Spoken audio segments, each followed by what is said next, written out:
Hi hello అండి, welcome to my channel. అందరూ ఎలా ఉన్నారు? నేనైతే బాగున్నాను. మీరు కూడా బాగుండాలని కోరుకుంటున్నాను. ఈరోజు ఈ వీడియోలో 3 చుక్కలతో చాలా సింపుల్ డిజైన్ చూపిస్తున్నాను. వీడియో అయితే ఎండింగ్ వరకు చూడండి. ముందుగా మన ఛానల్ని ఫస్ట్ టైం చూస్తున్నట్లయితే సబ్స్క్రైబ్ చేసి పక్కనే ఉన్న బెల్ ఐకాన్ని ఆన్లో ఉంచండి. నేను పెట్టే ప్రతి వీడియో మీకు నోటిఫికేషన్ అయితే వస్తుంది.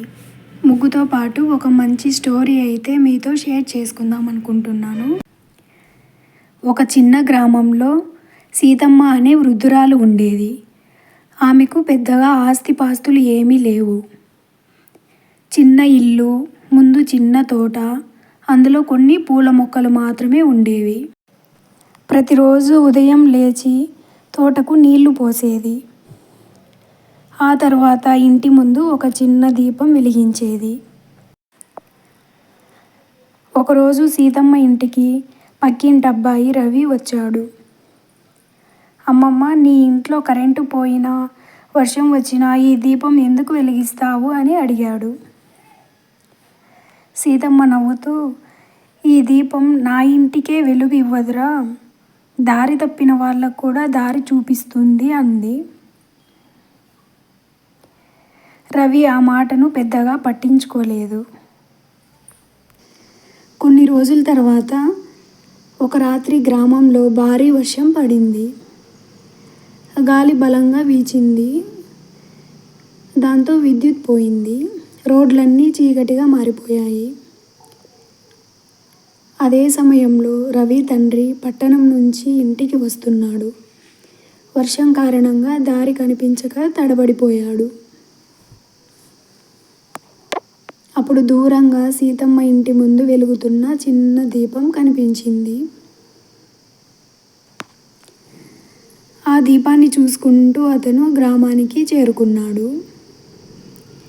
ఇంటికి వచ్చిన తర్వాత రవి ఆశ్చర్యంగా అమ్మమ్మ దగ్గరకు వెళ్ళి, అమ్మమ్మ, నువ్వు వెలిగించిన చిన్న దీపం వల్ల నాన్న దారి కనుక్కున్నారు అన్నాడు.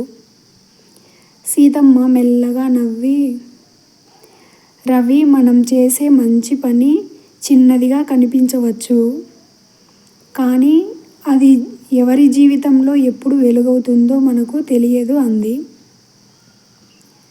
ఆ రోజు నుంచి రవి కూడా ప్రతిరోజు ఎవరికైనా ఒక చిన్న సహాయం చేయడం మొదలుపెట్టాడు. కొంతకాలానికి గ్రామంలో ఒక మంచి మార్పు వచ్చింది. ఒకరు వృద్ధులకు సహాయం చేసేవారు, మరొకరు పిల్లలకు చదువు చెప్పేవారు, ఇంకొకరు అవసరమైన వారికి ఆహారం ఇచ్చేవారు. అప్పుడు రవికి అర్థమైంది, ఒక చిన్న దీపం మరో దీపాన్ని వెలిగించినప్పుడు వెలుగు తగ్గదు, మరింత పెరుగుతుంది. ఈ కథలో నీతి ఏంటంటే, మన మంచితనం చిన్నదైనా అది మరొకరి జీవితంలో పెద్ద వెలుగును తీసుకురావచ్చు. సో మంచి స్టోరీ అయితే అదే అండి. మీకు ఎలా అనిపించింది? ఈ వీడియో మీకు నచ్చితే లైక్ చేసి షేర్ చేయండి. తప్పకుండా మన ఛానల్ని ఫాలో అవ్వండి. ఇలాంటి మరెన్నో అందమైన ముగ్గుల కోసం మన ఛానల్ని ఫాలో అవ్వండి. వీడియో చూసిన ప్రతి ఒక్కరికి ధన్యవాదాలండి. Thank you for watching.